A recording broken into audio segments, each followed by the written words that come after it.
여러분, 우리가 지금 마태복음을 묵상하고 있습니다. 지난주 마태복음 3장을 나누었는데 보민자매 무슨 내용이었죠?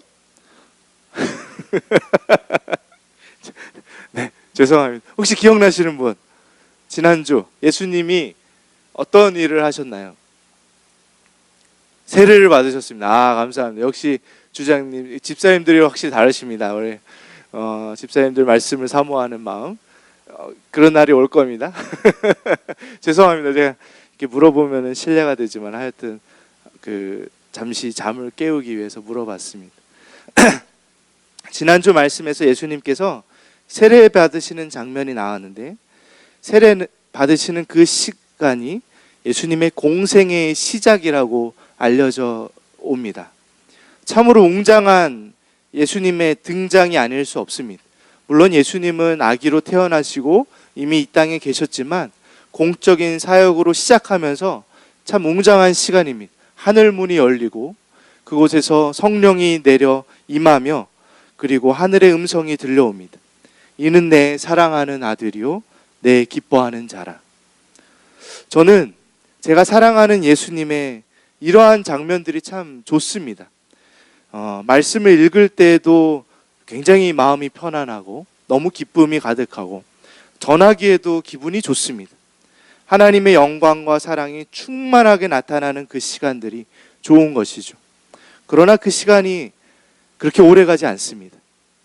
세례 때 임한 그 성령님에 의하여 오늘 본문에서는 광야로 이끌려 가십니다. 그곳에서 무려 40일의 금식을 하십니다.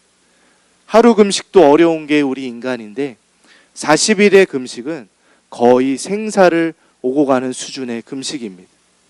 실제로 많은 사람들이 이 40일의 금식에 도전하여 죽기도 합니다. 제가 아는 형님도 청년 때 40일 금식을 기도원 가서 하셨는데 꽤나 통통하셨던 그분이 거의 피접이 상접하여 해골이 되어서 나왔던 것이 기억이 납니다.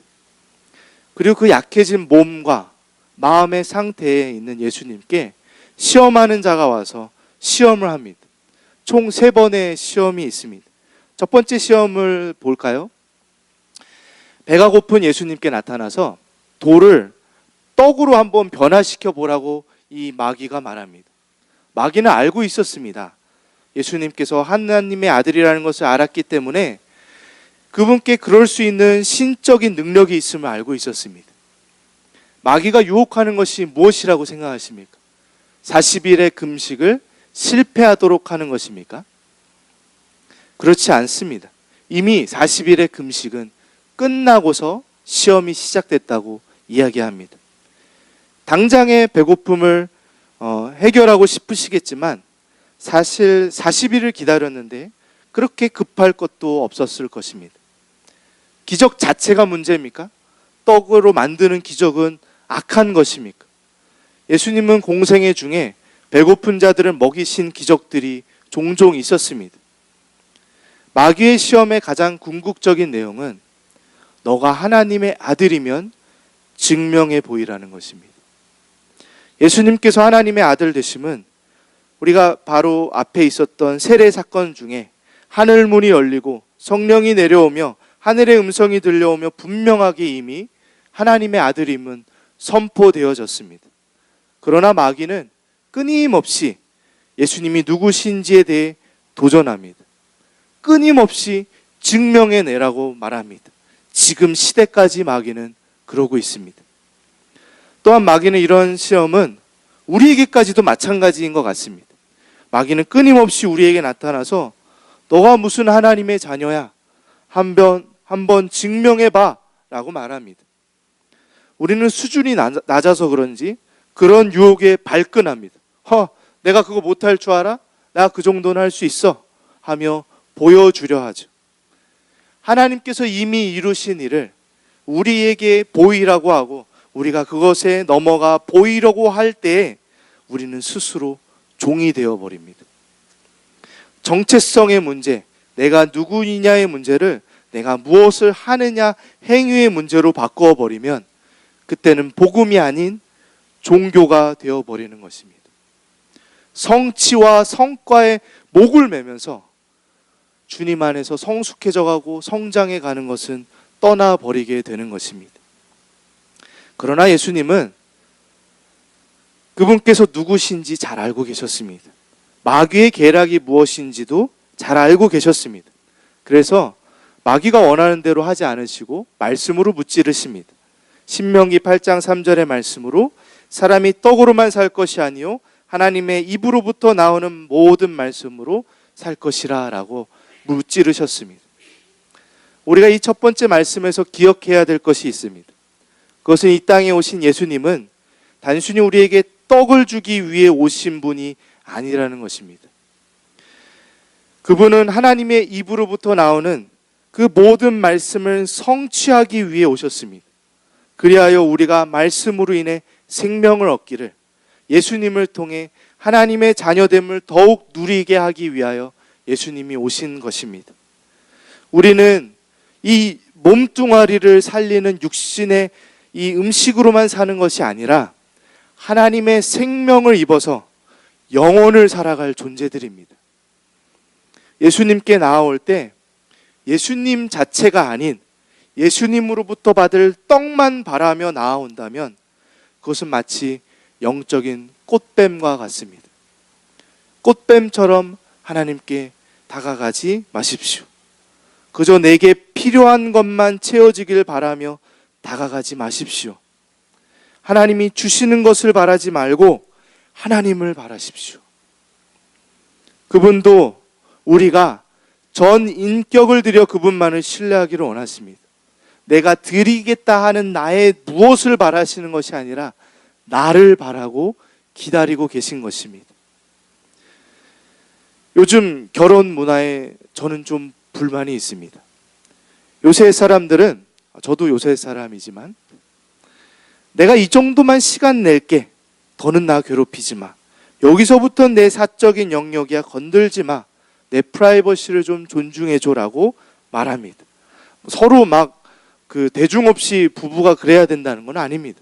그러나 그 표현들 속엔 내 시간 이만큼만 줄 거야, 내 마음 이만큼만 주겠다라는 것을 나타내고 있습니다. 결혼은, 언약 관계는 그런 것이 아닙니다. 나라는 존재를 내어주는 것입니다. 나의 모든 것을 서로에게 맡기는 것이 바로 결혼의 관계입니다. 결혼 전에 연애할 때 깨작깨작 간만 보면서 어장관리하듯 하는 그러한 사람들이 많습니다. 여자들뿐만 아니라 요새는 남자도 너무 많죠. 그런 연애는 그만두는 것이 낫습니다. 물론 신중하게 결혼을 위해 알아가는 과정은 필요한 것입니다. 그러나 언제까지 시간을 끌면서 그 데이트를 통해 내 피로만을 채우는 연애는 건강한 연애는 아닙니다. 서로가 함께 할 것인지에 대해서 확인함으로 그렇게 나아가야 하는 것이죠. 그런데 사람들이 주님께 그렇게 합니다. 하나님께서 내 속사람을 바꾸려 다가오실 때, 아니요, 하나님 내 지갑만 채워주시면 됩니다. 아니요, 하나님 여기는 건드리지 마세요. 나한테 아주 예민한 문제예요. 건드리지 마세요. 내게 축복만 해주시면 됩니다. 왜 내 삶을 건드리려 하십니까? 라고 말합니다. 하나님과는 연애만 할게요. 하나님과의 언약 관계, 끊어질 수 없는 그 관계는 들어가기에 좀 부담스럽습니다. 라고 하듯 하나님을 대하고 있다는 것입니다. 그때 하나님께서는 너는 나에게 빵만 바라느냐라고 말씀하십니다. 난 너에게 생명의 말씀을 주기 위해, 이루기 위해, 나를 주기 위해 왔다라고 말씀하시는 것이죠. 심지어 하나님께서는 여기까지만 드릴게요 라고 한다면 차라리 하지 말라고 말씀하십니다. 제사로 되었다 생각하는 자들에게 그 제사 안 받겠다라고 말씀하십니다. 우리 편으로 생각해 보면 주일 예배 한 번이면 되겠지라고 제안하고 나아올 거면, 그게 나를 향한 너희의 마음이라면 그거 싫어, 주일에 안 나와도 돼, 헌금 11조 드렸으면 됐죠, 뭘 더 바래요 라고 한다면 그거 나 필요 없어, 내가 가난한 자인 줄 아니, 안 줘도 돼 라고 말씀하실 것입니다. 성경에선 그러한 사람들을 향하여 하나님께서 가증하다라고 말씀하십니다. 너를 나에게 주어라. 너의 전부를 나를 신뢰함으로 내어 맡기라고 말씀하시는 것입니다. 예수님께서 받으신 두 번째 시험을 살펴보겠습니다. 마귀는 예수님을 성전 높은 꼭대기로 데리고 가십니다. 그리고 뛰어내려 보라고 말씀하십니다. 마귀놈이 발칙한 것은 하나님의 말씀을 인용하여 유혹합니다. 시편의 말씀을 내용이라면 하나님께서 지켜 보호해 주실 거야 라는 말씀을 인용하여 뛰어내려 보라는 것입니다. 그리고 예수님은 단호하게 그 시험하는 자를 신명기 6장으로 무찌르십니다.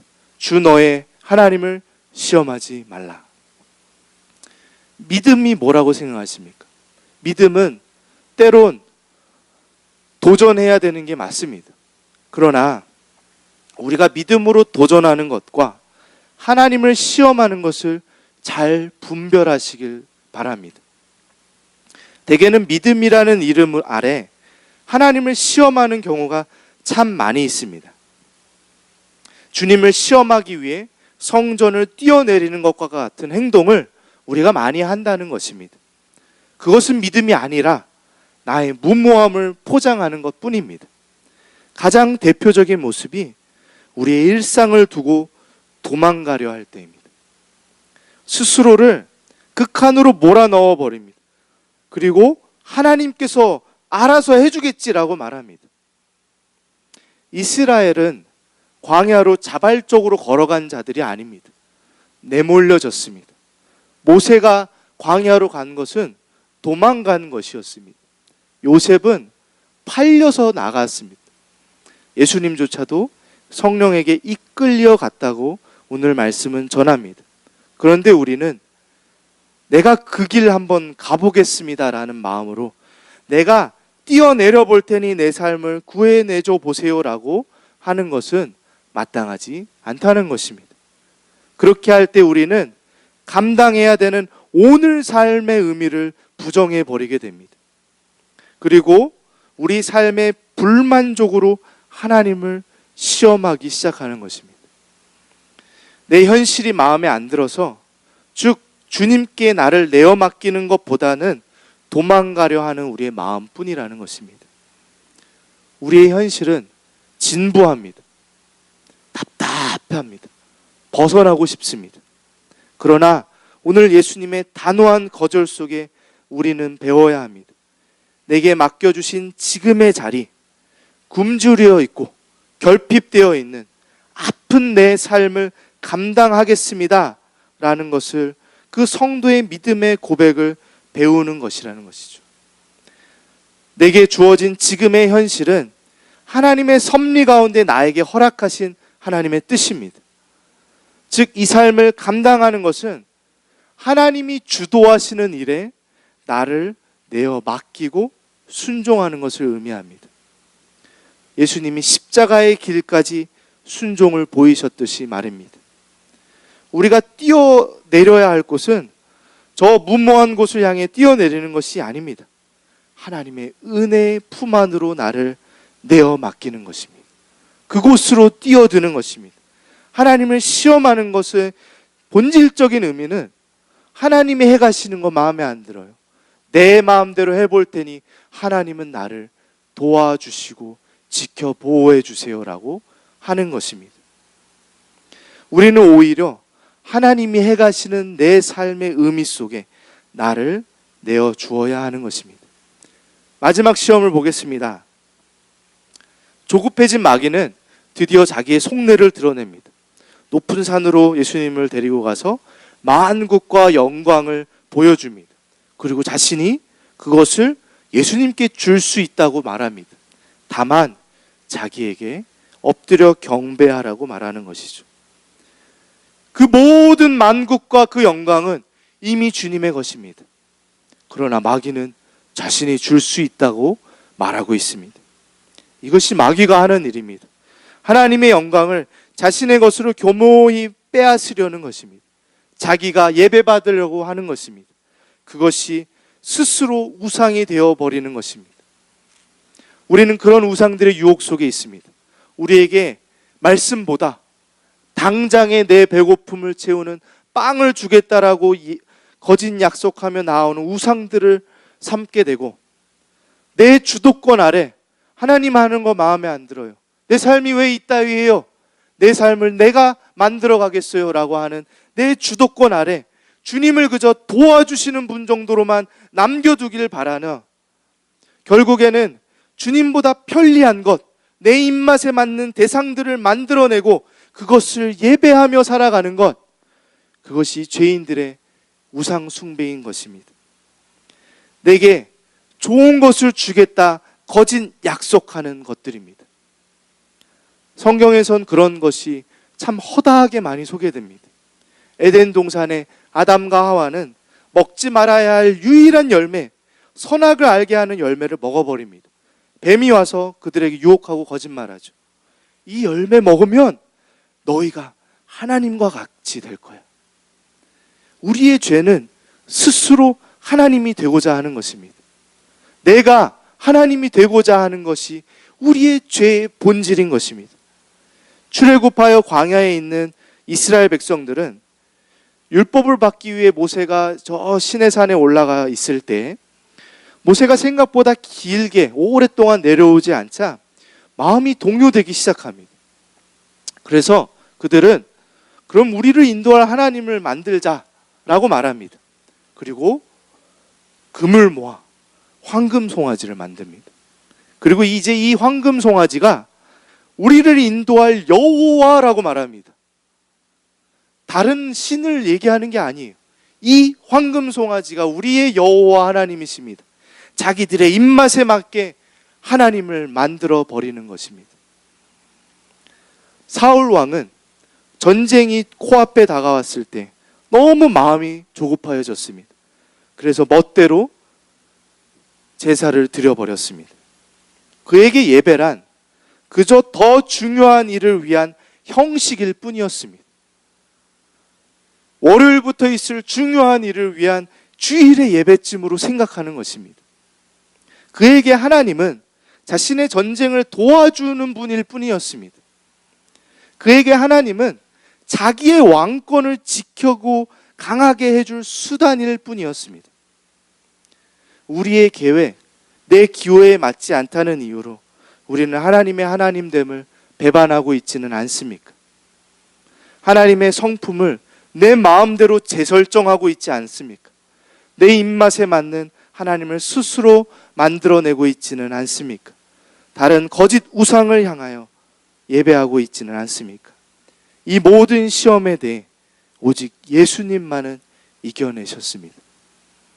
예수님의 시험은 오늘 이 광야에서 끝난 것이 아니라 십자가까지, 마지막 숨을 다하는 그날까지 그분은 끝내 이겨내셨습니다. 그러자 마귀는 물러가고 천사들이 와서 수종을 들기 시작합니다. 첫 번째 시험과 관련되었던 배고픔을 하나님께서 해결해 주시고, 두 번째 시험과 관련되었던 전능자 하나님의 돕는 손길, 천사들의 돕는 손길이 나타나였고, 세 번째 시험과 관련된 하나님의 아들의 영광됨을 천사들이 나타내고 있는 것입니다. 하나님의 때에 하나님께서 이루십니다. 신앙생활 속에 조급함은 우리의 믿음과 삶에 주의해야 할 내용입니다. 하나님의 때와 방법을 믿고 기다릴 수 있는 것은 우리가 자녀가 되었다는 것에 아주 중요한 내용입니다. 내 방법대로 되지 않을 때라도, 내가 원하는 때에 이루어지지 않을 때라도 하나님의 자녀의 삶엔 하나님의 선한 뜻은 반드시 이루어집니다. 그러나 우리 인간적으로는 너무 괴롭습니다. 당장에 절대절명의 순간이 다가올 것 같아 너무 그 불안함 속에 내가 무엇이라도 하지 않으면 견디기 어려운 것이 우리의 연약함입니다. 그래서 우리는 신앙생활 속에 기다리는 연습을 하는 것입니다. 우리는 사랑하는 지체가 아파할 때 건강이 회복되어지기를 기다리고 있습니다. 우리는 직장의 문제를 참고 견뎌냅니다. 자녀를 기다리는 저희 가정을 포함한 많은 가정들은 언제 그 생명을 주실까 기다리고 있습니다. 우리 결혼을 기다리는 청년들은 그 때를 기다립니다. 자녀를 기르는 가정들은 이 육아의 무게가 언제쯤 좀 덜어질까 기다립니다. 부부의 갈등이 너무 심한 그날에는 그 숨막히는 긴장이 풀리고 다시 사랑할 수 있는 그 시간들을 기다립니다. 재정적 압박이 막 쪼그라들면서 다가올 때에 여유로워질 그날을 기다립니다. 우리는 각자의 삶 속에 기다리는 훈련을 하고 있습니다. 기다린다는 것은 아무것도 안 하고 손 놓아버리는 것을 말하는 것이 아닙니다. 내게 맡겨진 삶을 살아내야 합니다. 내게 주신 책임을 감당해야 합니다. 해결할 수 있는 방법들을 고민해야 합니다. 그러나 주님 안에 기다린다는 것의 의미는 지금 이 상황이 내게 주신 하나님의 선한 뜻 가운데 이루어지고 있음을 믿는 것입니다. 내게 하나님이 허락하신 시간이라는 것을 믿는 것입니다. 하나님은 단순히 내 이러한 필요들을 채워주기 위한 요술지팡이가 아니라는 것이 기다리는 것입니다. 하나님이 우리에게 돈을 주시고 자녀를 주시고 가정의 번영을 주시고 그 세상적 성공을 주시며 만족감과 행복을 주시기 위해 존재하시는 분이 아니라 그것보다 더 큰 생명의 말씀을 주시기 위하여 오신 하나님이라는 것을 믿는 것, 그것이 기다리는 것입니다. 우리의 영혼의 생명을 위하여 영생 가운데 누릴 영광을 위하여 존재하시는 분임을 우리는 믿는 것입니다. 이 기다림의 삶 속에 그것을 배우게 하시는 것입니다. 우리가 주님을 기다린다는 것은 이 삶을 벗어 던져버리고 하나님을 시험하며 내 방법대로 살아보고 내 원하는 때에 이루어지길 바라며 그것이 믿음인 것처럼 살아가는 것을 포기하겠다는 것입니다. 주님의 때를 기다린다는 것은 내게 이 간절한 기다림을 끝낼 온갖 거짓 유혹들 속에 이 길이 지름길이야 라고 하며 하나님이 아닌 다른 길로 나를 인도하는 길에 들어서지 않겠다는 것입니다. 끝내 그 유혹에 이기지 못하고 그것을 예배하고 그것을 위해 살아가는 것이 아니라는 것입니다. 우리는 주님을 예배하며 오늘 이 시간을 이 현실에 뛰어 들어가는 것입니다. 그것이 주님을 기다리는 것입니다. 예수님께서 세례 받으실 때 들었던 그 하늘의 음성, 이는 내 사랑하는 아들이요 내 기뻐하는 자라 라는 그 음성을 나를 향한 하나님의 음성으로 하나님 아버지의 확정적인 사랑의 선포로 들을 수 있는 것, 그것이 오늘 우리가 주님을 기다림으로 따르는 삶인 것입니다.